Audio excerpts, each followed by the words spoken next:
Awitan ang Panginoon, purihin ang kaniyang ngalan, ipahayag ang kaniyang pagliligtas sa lahat ng panahon. Magsiawit kayo sa Panginoon ng isang bagong awitin. Magsiawit kayo sa Panginoon, buong sandaigdigan.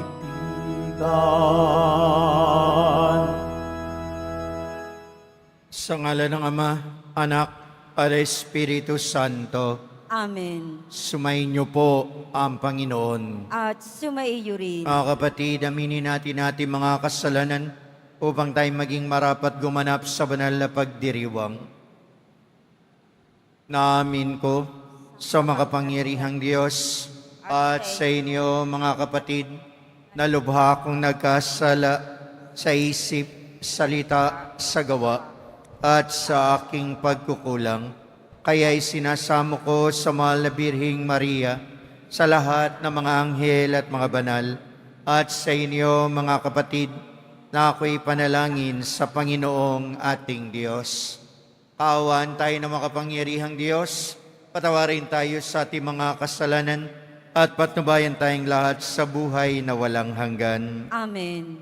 Panginoon, kaawaan mo kami. Panginoon, kaawaan mo kami. Kristo, kaawaan mo kami. Kristo, kaawaan mo kami. Panginoon, kaawaan mo kami. Panginoon, kaawaan mo kami. Sama natin sa ating panalangin ang ginaganap na ordinasyon ngayon sa pagkaobispo ng ating mahal na Most Reverend June Sescon.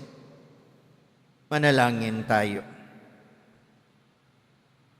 Ama naming makapangyarihan, may sa loob nawa naming palagian ang mga galing sa Espiritu ng kabanalan upang sa salita at gawa ay aming magampanan ang lahat ng iyong mga kinalulugdan sa pamamagitan ni Jesucristo kasama ng Espiritu Santo magpa sa walang hanggan. Amen. Magsipo muna ang lahat. Pagbasa mula sa aklat ni Sirach. Anak ko, kung nais mong maglingkod sa Panginoon, humanda ka sa mga pagsubok. Maging tapat ka at magpakatatag.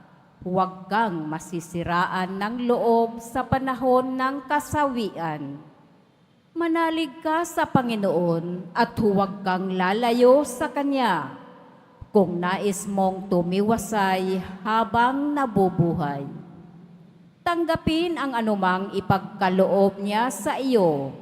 Tiisin mo ang kadustaan kahit ano ang mangyari. Kung ang ginto ay dinadalisay sa apoy, ang banal ay sinusubok ng Panginoon sa apoy ng pagtitiis. Magtiwala ka at tutulungan Kanya. Maging tapat ka sa Kanya at maka-aasa ka. Kayong may takot sa Panginoon, maghintay kayo sa Kanyang habag. Huwag kayong lalayo sa Kanya nang hindi kayo mapahamak. Kayong may takot sa Panginoon, magtiwala kayo sa Kanya at walang pagsalang tatanggap kayo ng gantimpala. Kayong lahat na may takot sa Panginoon, umasa kayo sa Kanya. Pagpapalain Niya kayo, pasasaganain at paliligayahin magpakailanman. Tingnan ninyo ang nangyari sa ating mga ninuno.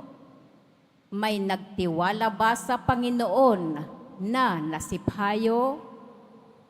May nanatili bang naglilingkod sa Kanya na Kanyang pinabayaan?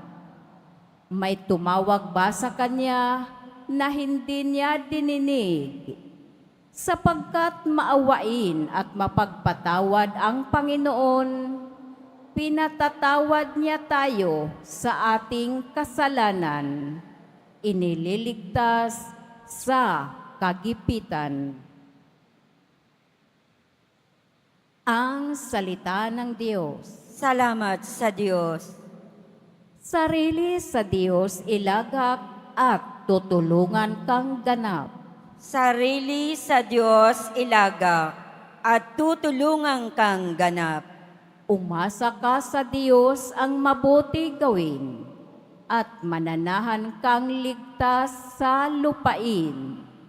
Sa Diyos mo hanapin ang kaligayahan at ang pangarap mo'y iyong makakamtan. Sarili sa Diyos ilagak at tutulungan kang ganap. Iingatan ng Diyos yaong masunurin.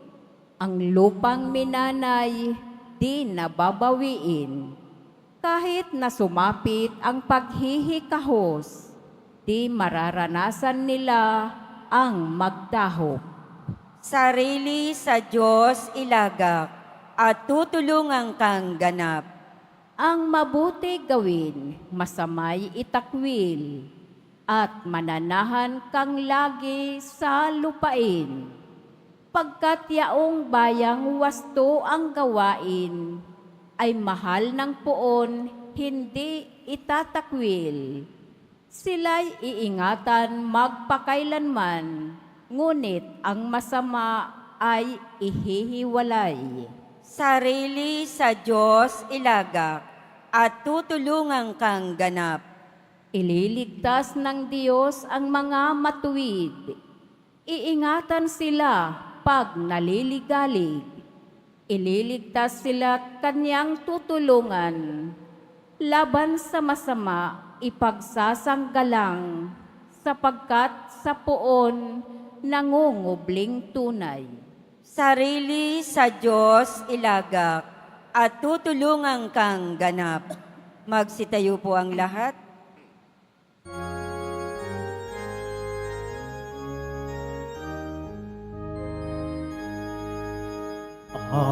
Hallelujah, Hallelujah, Hallelujah,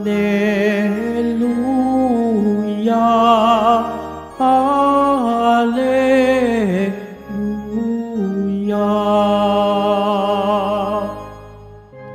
Sa krus ni Kristo, dinangal itong ating pamumuhay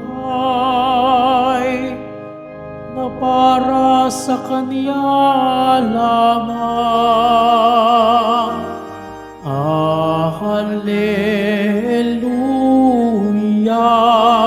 Hallelujah, Hallelujah, Hallelujah.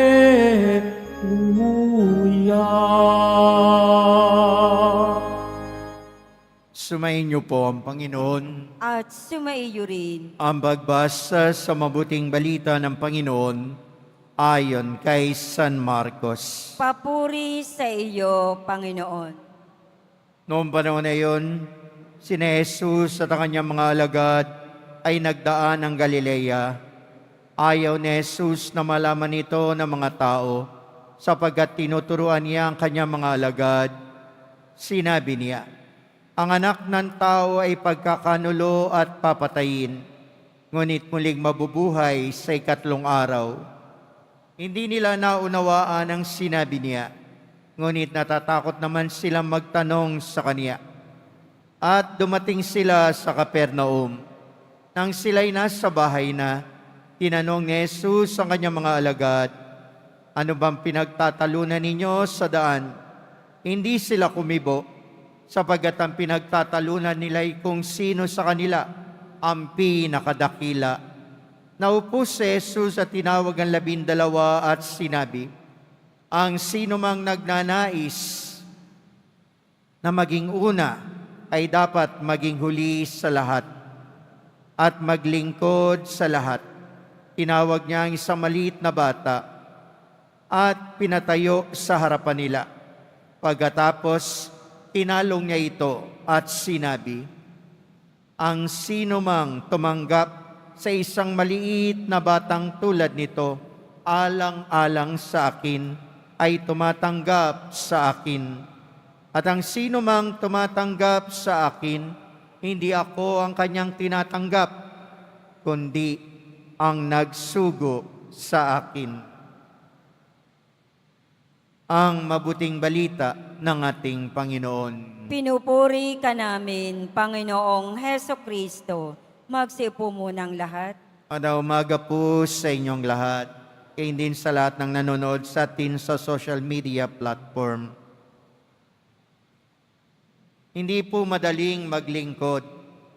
Narinig natin sa unang pagbasa sa aklat ni Sirach na kung saan ang sino mang nais na tunay maglingkod sa Diyos, dadaan tulad daw ng ginto sa pagsubok. Ang akala ng iba pag naglingkod sa simbahan, naglingkod dito sa atin sa parokya, naglingkod sa Diyos, ay exempted ka na sa human weaknesses. Hindi po. Kasama pa rin yun. At sa kabila ng maraming kahinaan ng tao, lalaban ka para mapatunayan ang katapatan mo sa paglilingkod sa Diyos at sa iyong kapwa. Hindi ka makapaglilingkod ng ayon lang sa gusto mo. Hindi ka pwede maglingkod ayon sa ninanasa lang ng puso mo. Maglilingkod ka ayon sa kalooban ng Diyos. Akala ng iba, kapag ikaw ay nasa simbahan na, wala ka ng problema. Akala ng iba, pag naglingkod ka sa simbahan, sa Panginoong Diyos, lahat ng dasal mo, lalo na ang sakit mo, hindi ka na magkakaroon. Hindi po. Lahat tayo mag-i-struggle. Lahat tayo dapat magpakatatag. At ang lahat ng darating na dagok sa buhay natin ay hindi dahilan para tayo ay manghina. Bagkus parang pako ang bawat pukpok sa kanya na martirilyo, magpapatibay sa kanyang pagtayo. Ang mga dagok sa buhay natin, ang mga pagsubok natin, dapat nagpapatatag sa atin, sa katapatan natin sa Diyos. Paano mo malalaman na tapat ka sa Diyos kung lahat ay maganda ang nangyayari sa iyo? Paano mo malalaman na tunay mong iniibig ang Diyos kung wala kang krus na bubuhatin sa balikat mo? Alam niyo po ako, meron inassign sa akin dati na isang parokya. Maliwala kahit hindi, 4 na ulit akong tumawag sa obispo para sabihing, resign na ako dito. Hindi ko na kaya ang maglingkod dito. Gusto ko, Bishop, ilipat mo na ako. Hindi ko na kaya ang mga tao, sabi ko. Nilagay ako sa isang parokyang magulo. Parokya na kung saan nag-aaway-away ang mga tao. Parokya na kung saan nagdidimandahan ang mga miyembro ng simbahan. Nakakalungkot, nakakalungkot. Pumunta ako doon, wala akong pakialam kung naubos ang pera nila. Wala akong pakialam kung may pera o wala yung parokya. Sabi ko, I came here to bring back the sacrament. Period. Magmimisa ako, bahala kayo kung aating kayo, magbibinyag ako, lahat gagawin ko ang sakramento. I will bring back the sacrament of Christ to this parish. Pero ang dami kong pagsubok na dinanas doon. Lumuluha ako, natatakot ako, binabantaan ang buhay ko. Pero mabait ang Diyos. Doon mo makikita kung paano siya umalalay. Naalala ko pa, sabi ng mga pari nun sa akin, pagpunta mo dun sa parokyang yun, palitan mo lahat ng kandado ng simbahan. Lahat, baka pasuking kanila. Sabi ko naman, pag ginawa ko yun, ano ang pinakita ko? Naduduwag ako, natatakot ako sa kanila.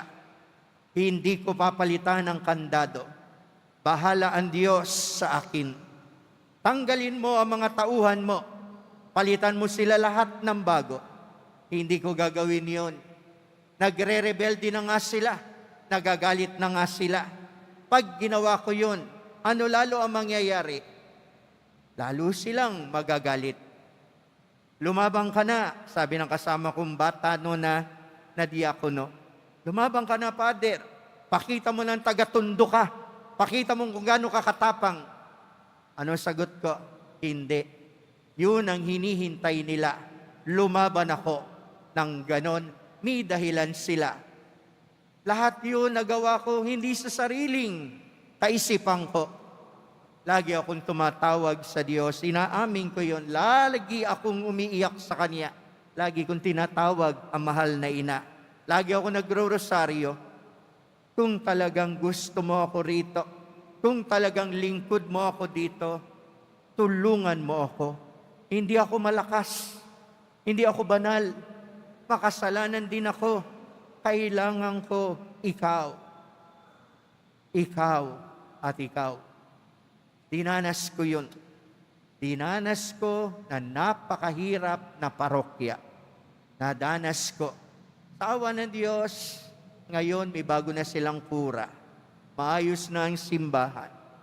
Maraming tumulong. Isa sa tumulong sa akin ay ang Quiapo Church para sustenahan yung simbahan na iyon. Tinulungan ako ng maraming para magdasal. Hindi po madaling maglingkod. Binibigay mo na yung sarili mo, kakagating ka pa rin. Huwag mo akalain pag nandito ka sa simbahan, walang mga ahas. Mayroon din ahas. Huwag mo akalain lahat pupurihin ka. Marami rin maninira sa iyo. Ano sabi sa aklat ng Sirak?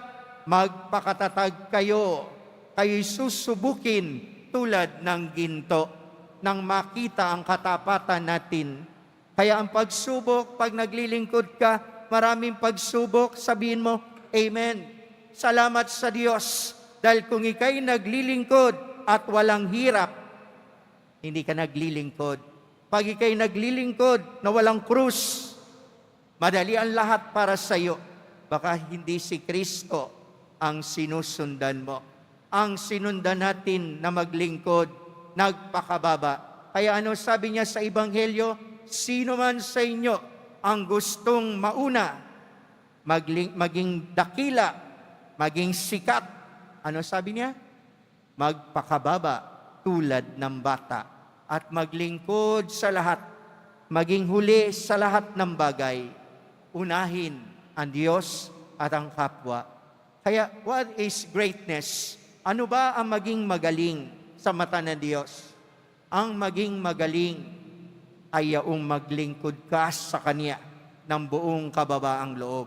At hindi rin lahat na nagnanais maglingkod, merong magandang intensyon. May mga aaten sa simbahan, may mga maglilingkod sa simbahan para magtinda ng kanilang, ano yung mga tinitinda nyo? Chicharon. Ano tinitinda nyo? Ay yung mga cake na yan.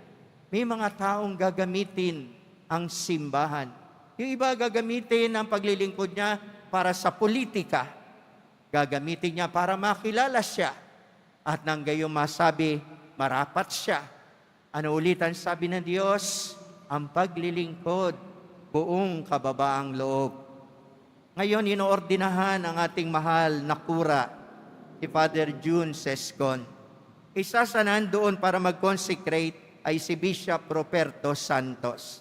Sa kanya ko kinuha ang pagninilay para sa umagang ito. Ano sabi ni Bishop sa kanyang aklat ng pagninilay? You want to be great? Be of service, sabi niya. Gusto mo maging magaling? Gusto mo maging dakila? Maglingkod ka. At ano ang kasunod sa kanyang pagninilay? Kung maglilingkod ka, isipin mo ang dahilan kung bakit ka naglilingkod.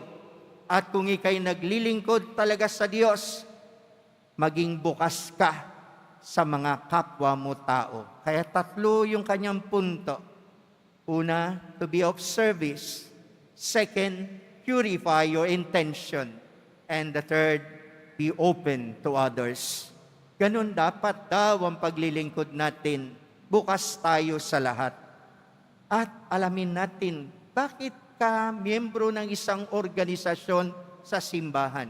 O di kaya, ang magsimba po, ang pumasok sa Quiapo ay isang paglilingkod sa Poong Jesus Nazareno. Ang umupo at makinig sa akin, ang lumuhod at magdasal ay isang paglilingkod. Tanong, bakit ka nagsisimba? Bakit ka tumatawag sa Kanya? Dahil ba meron kang hinihiling o dahil mahal mo siya? Bakit ka naglilingkod sa asawa mo? Dahil misweldo siya o dahil mahal mo siya? Bakit ka naglilingkod sa mga anak mo? Dahil ba mababait at ginagalang ka ng anak mo o dahil mahal mo ang anak mo? Lagay natin sa Panginoon. Bakit ka nagsisimba? Dahil ba binibigay ng Diyos ang lahat sa iyo? O dahil mahal mo siya? Siyempre, dapat nasagot natin, Lord, nawa kung kulang man ang intensyon ko, tulungan mo akong mahalin ka. Sana nagsisimba ko kasi mahal kita. Kaya ako tumatawag sa iyo kasi gusto kitang makita, mahal kita. Yun ang nais ng Panginoon. Be humble and be of service. Be open to others. Alam nyo, nung bata ako, umaatin ako ng Bible Sunday. Maatin ako doon, matapos kami magsimba sa Katoliko. Dahil Katoliko, syempre kami. Aatin naman ako ng Bible sharing, parang ganon, ng mga Assembly of God, doon sa Wanluna. Alam niyo bakit ako maatin? Nung bata ako, grade 3 ako, naalala ko. Alam niyo bakit? Naririnig ko ang mga kwento ng mga taong naglingkod sa Diyos. Naririnig ko, kinukwento nung Sunday teacher namin ang mga buhay ng mga banal, ang mga buhay na mga nandito sa Biblia, sina Abraham, sina Isaac, ang mga sakripisyo nila, ang mga ginagawa nila. Nung bata ako, tuwang-tuwa ako. Tanungin ko nga kayo, ano kinukwento nyo sa mga anak nyo? Nagkukwento pa ba kayo ng buhay ng mga banal sa mga anak at apo nyo? Ano kinukwento nyo? Mga napanood nyo lang sa TV? Anong kinukwento at pinag-uusapan nyo sa hapagkainan? O bago matulog ang mga bata, nagkukwento pa ba kayo ng kabanalan sa kanila? Nagkukwento pa ba kayo ng buhay na dapat tahakin ng mga bata? O lagi na lang grade na kailangan mataas sa matematika, mataas sa siyensya, science, mataas sa lahat ng subject, kailangan maganda ang kanyang performance? Natanong nyo ba sila kung ano ang tingin nila sa Diyos? Meron ba silang ugnayan sa Diyos? Tinuturuan nyo ba sila na maging mabuti at maging mabait? Na pag may nanghingi sa kanila ng papel, kahit mahirap tayo, tinuturuan nyo ba silang ibigay at tumulong? Tinuruan nyo ba silang maging mapagkumbaba, huwag lalaban kanino man? Tinuturuan nyo pa ba ang mga bata ng kabanalan? Ano tinuturo nyo? Mag-TikTok? Magsasayaw? Video-video? Yung ba tinuturo nyo? Tinuturo nyo bang na maging katulad sila ni Jesus? Na maging banal? Na maging magalang? Na maging mapagbigay? Na sundan ang kalinisan? Tinuturuan nyo pa ba sila noon? Isa sa misyon natin ng pagmamahal at paglilingkod, lalo tayong mga matatanda at mga magulang na maging halimbawa sa mga bata. Matanda na tayo kung minsan, tayo pa yung maarte. Diyos ko, matanda ka na? Nagsusuot ka pa ng, ano yung tawag niya doon? Nung kitang-kita yung harapan mo, ano tawag nyo doon? Ha? Sana nga, spaghetti. Kaso hindi na spaghetti sa sobrang nipis. Miswa na lang. Susuot ka ng kaiksi-iksian. Anong modelo ang pinapakita mo sa mga bata? Ano? Mga tatay, gwapo ka ba kapag may hikaw ka?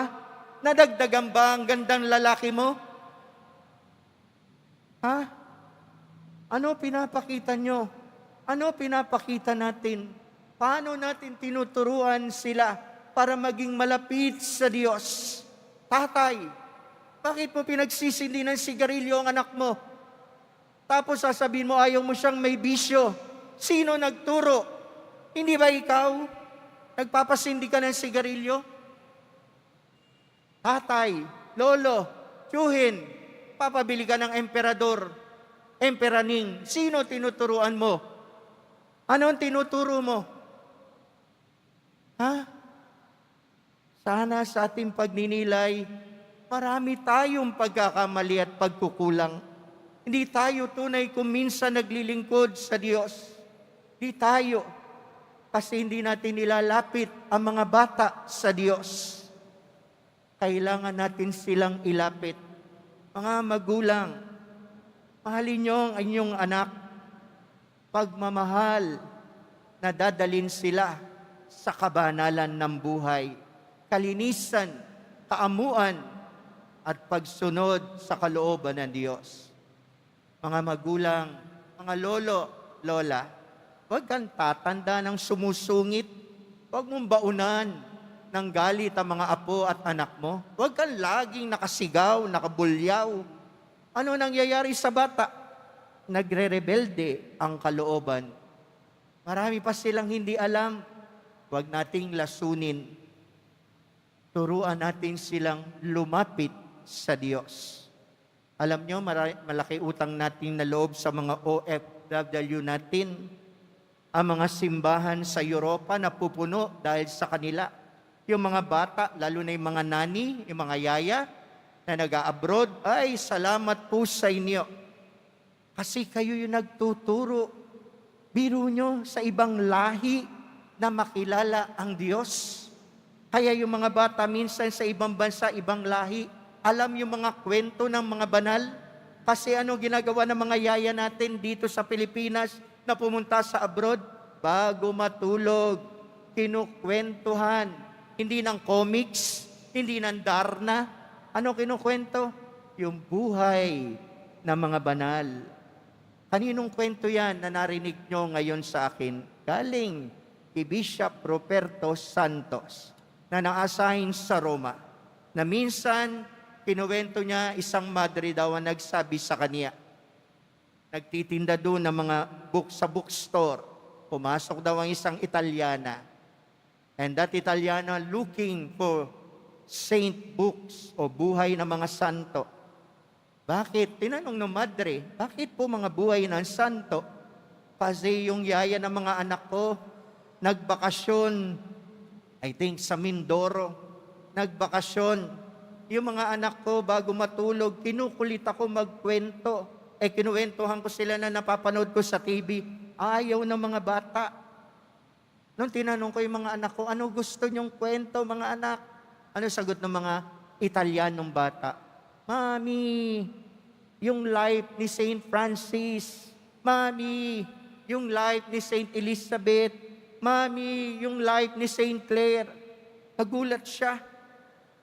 Yung ba kinukwento ng yaya nyo? Yes, Mami, we love the story of the saints. Kaya kanina, tanong ko sa inyo, nagkukwento pa ba kayo ng buhay ng mga banal? Kayo mga magkukumare, nagkukwentuhan pa ba kayo ng mga nobena at dasal nyo? O buhay ng kapitbahay ninyo? Marites, tapos ka na. Ano pinagkukwentuhan niyo? Puro problema? Di naman nawawala yung problema. Ano ba magagawa ng problema? Wala. Pero ang dasal, merong magagawa. So as we reflect today, we are invited to serve. Serving God in a small way. Tulad ng sinasabi ko sa inyo mga magulang, kayo mga tatay, mga nanay, in a very small way, show them the example of good life, a holy life, a life of service to God. Amen.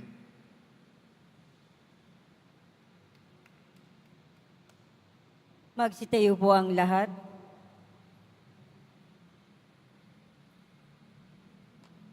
Minamahal ko mga kapatid, ipinahayag ng Panginoon ang kanyang mapagligtas na kamatayan at muling pagkabuhay. Sa pamamagitan niya, ang pagpapakasakit na lingkod. Dalhin natin ang ating mga petisyon sa Ama ng lahat ng habag. Ang itutugin po natin, mahabaging Diyos, basbasan mo ang iyong mga anak. Mahabaging Diyos, basbasan mo ang iyong mga anak. Ang mga pinuno ng simbahan, naway magpakita ng maliwanag na pananaw ng mapagtimping katatagan sa mga kaguluhan ng ating panahon. Manalangin tayo. Mahabaging Diyos, basbasan mo ang iyong mga anak. Ang kapayapaan at pagkakaisa naway maghari sa lahat ng mga bansa at sa lahat ng tao sa mundo. Manalangin tayo. Mahabaging Diyos, basbasan mo ang iyong mga anak. Atin nawang mapagtanto na hindi matatagpuan sa kapangyarihan at pagiging kagalang-galang ang tunay na kadakilaan, kundi makikita lamang ito sa paglilingkod sa kapwa. Manalangin tayo.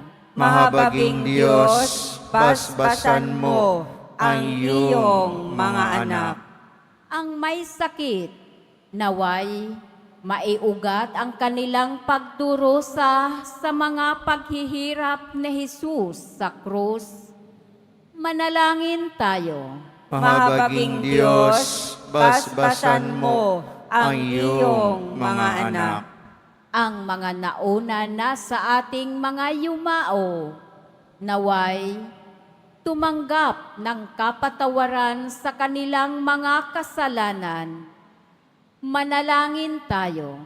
Mahabaging Diyos, basbasan mo ang iyong mga anak. Sa ilang sandali ng katahimikan, ating ipanalangin ang iba pang mga pangangailangan ng ating pamayanan. Gayon din ang mga intensyon na inialay sa ating misa sa araw na ito. At isama rin natin ang ating mga pansariling kahilingan.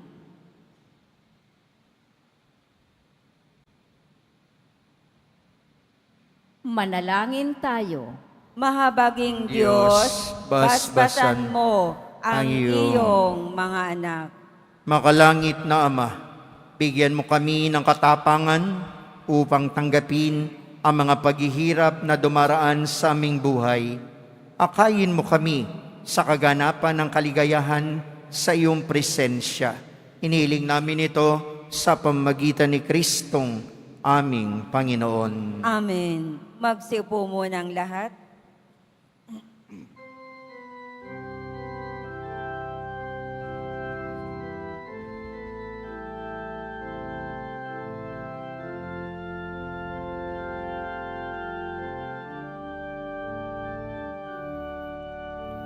Ang maihahandog sa'yo, Panginoon, ay tinapay at alak mula sa aming kamay. Sa iyong kabutihan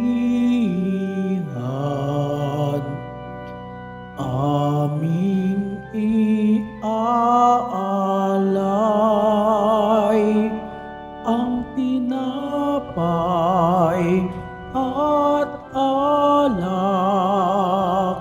sa gisag ng aming buhay.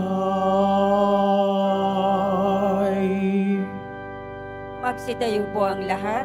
Manalangin kayo mga kapatid, upang itong paghahain natin ay kalugdan ng Diyos amang makapangyarihan.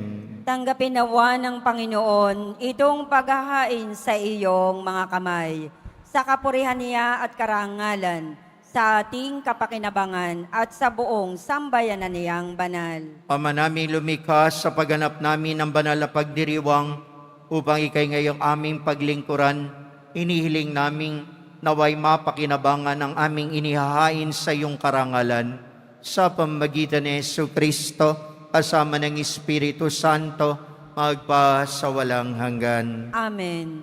Sumayin niyo po ang Panginoon. At sumaiyo rin. Itaas sa Diyos ang iyong puso at diwa. Itinaas na namin sa Panginoon. Pasalamatan natin ang Panginoong ating Diyos. Marapat na siya ay pasalamatan. Ama namin makapangyarihan, tunay nga marapat na ikay aming pasalamatan sa iyong paglingap at kagandahang loob.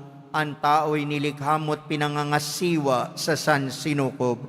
Sa hangad mo siyang iwastong lubos, siya'y pinagdusa mo sa kanyang pagtalikod. Sa iyong paggiliw yung pinahintulot na makabalik siya sa pamamagitan ni Kristo Jesus. Kaya kaisa ng mga anghel na nagsisiyawit ng papuri sa iyo, na walang humpay sa kalangitan, kami nagbubunyi sa iyong kadakilaan. Santo, Santo, Santo, Panginoong Diyos ng mga hukbo, napupuno ang langit at lupa ng kadakilaan mo. Hosana sa kaitaasan.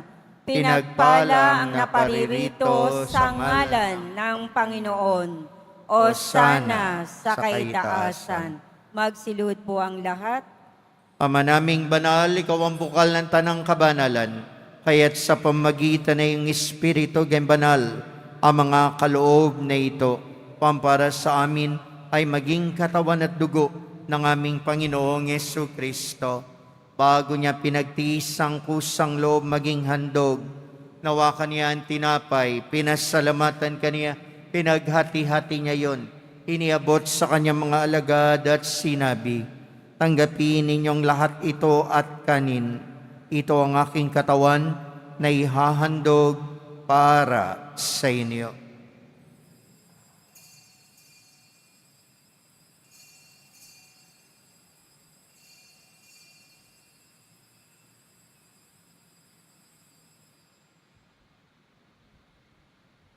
Gayun din naman nung matapos ang hapunan, hinawakan niya ang kalis, muli kanyang pinasalamatan.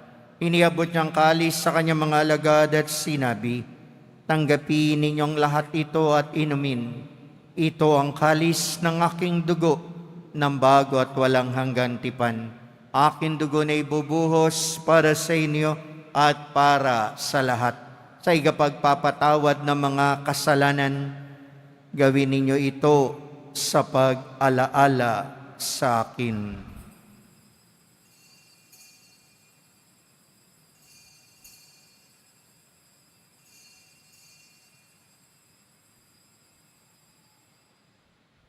Magsitayo po ang lahat.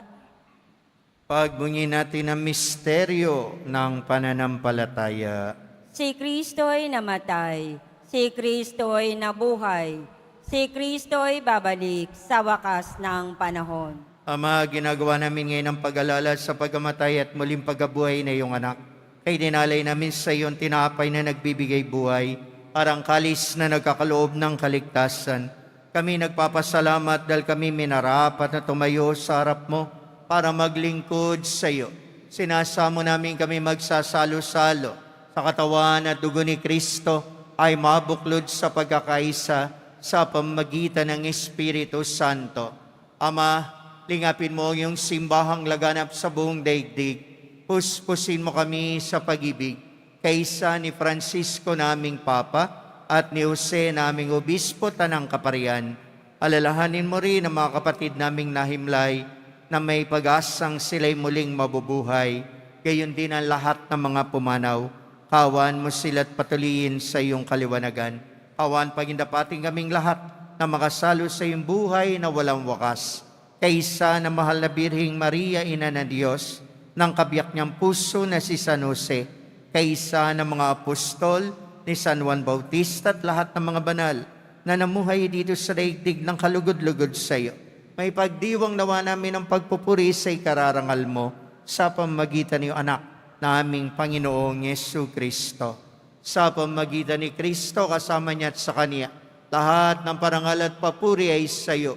Diyos sa makapangyarihan, kasama ng Espiritu Santo, magpa sa walang hanggan. Amen. Sa tagubili na nakagaling na utos sa turo ni Jesus na Panginoon natin at Diyos, pahayag po natin ng lakas loob. Ama namin, sumasalangit ka. Sambahin ang ngalan mo. Mapasa amin ang kaharian mo. Sundin ang loob mo dito sa lupa para nang sa langit. Bigyan mo kami ngayon ng aming kakanin sa araw-araw at patawarin mo kami sa aming mga sala para ng pagpapatawad namin sa nagkakasala sa amin. At huwag mo kaming pahintulot sa tukso at iadya mo kami sa lahat ng masama. Iniling namin kami adya sa lahat ng masama. Pagalooban ng kapayapaan araw-araw, iligtas sa kasalanan at ilayo sa lahat ng kapahamakan.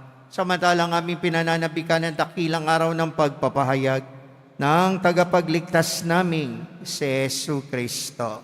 Sapagkat iyo ang kaharian, at ang kapangyarihan, at ang kapurihan, magpakailanman. Amen. Panginoong Yesu Kristo, sinabi mo sa iyong mga apostol, kapayapaan ang iniiwan ko sa inyo. Ang aking kapayapaan ang ibinibigay ko sa inyo. Tunghayan mo ang aming pananampalataya at huwag ang aming mga pagkakasala. Pagalooban mo kami ng kapayapaan at pagkakaisa ayon sa iyong kalooban, kasama ng Espiritu Santo, magpa sa walang hanggan. Amen. Ang kapayapaan, pag-ibig na mahal na pong Jesus Nazareno, nawa ay sumainiyong lahat. At sumaiyo rin. Magbigayan po kayo't magangad ng kapayapaan sa isa't isa. Peace be with you po. Peace be with you. Peace be with you. Kordero ng Diyos, Na nag-aalis ng mga kasalanan ng sanlibutan, maawa ka sa amin. Kordero ng Diyos na nag-aalis ng mga kasalanan ng sanlibutan, maawa ka sa amin. Kordero ng Diyos na nag-aalis ng mga kasalanan ng sanlibutan, ipagkaloob mo sa amin ang kapayapaan. Magsilud po ang lahat. mga kapatid, naririto sa Jesus ang Kordero ng Diyos, ang nag-aalis ng kasalanan ng sanlibutan. Mapalad tayong tinawag sa piging ng kaniyang pagmamahal. Panginoon, hindi ako karapat-dapat na magpatuloy sa iyo, ngunit sa isang salita mo lamang ay gagaling na ako. Naway ingatan tayong lahat ng katawan at dugo ni Kristo tungo sa buhay na walang hanggan. Amen.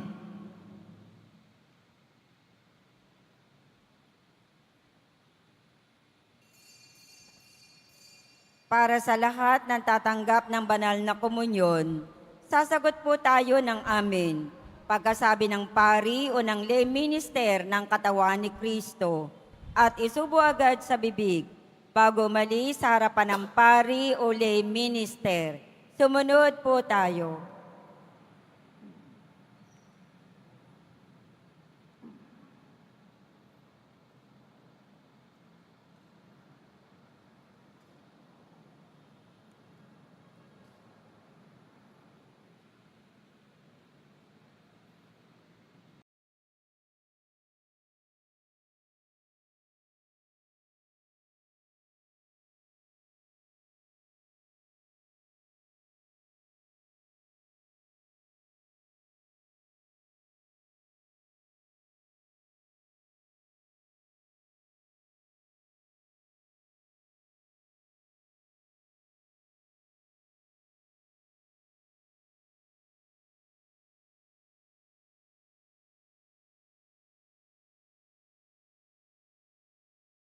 Manalangin tayo.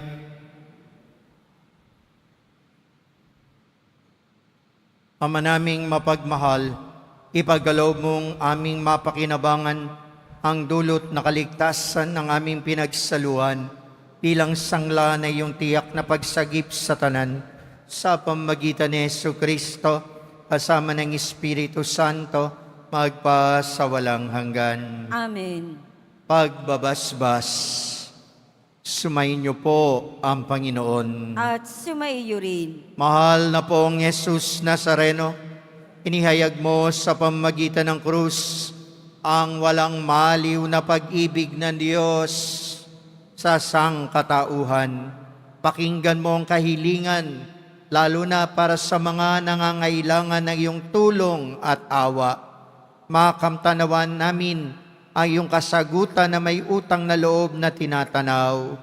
Basbasan din po ninyo ang mga imahe na dasalan upang lalo kaming manalangin at magtiwala. Sa pamamagitan ng bendisyon na ito, naway lalo kaming maging mapaglingkod, masunurin at tapat sa iyo na aming maluwalhating Panginoon magpasawalang hanggan. Amen. At pagpalain po kayong lahat ng dakila at makapangyarihang Diyos, ng Ama, ng Anak, at ng Espiritu Santo. Amen. Tapos na po ang ating pagdiriwang, umayo po kayo sa biyaya at pagpapala ng mahal na poong Jesus Nazareno. Salamat sa Diyos.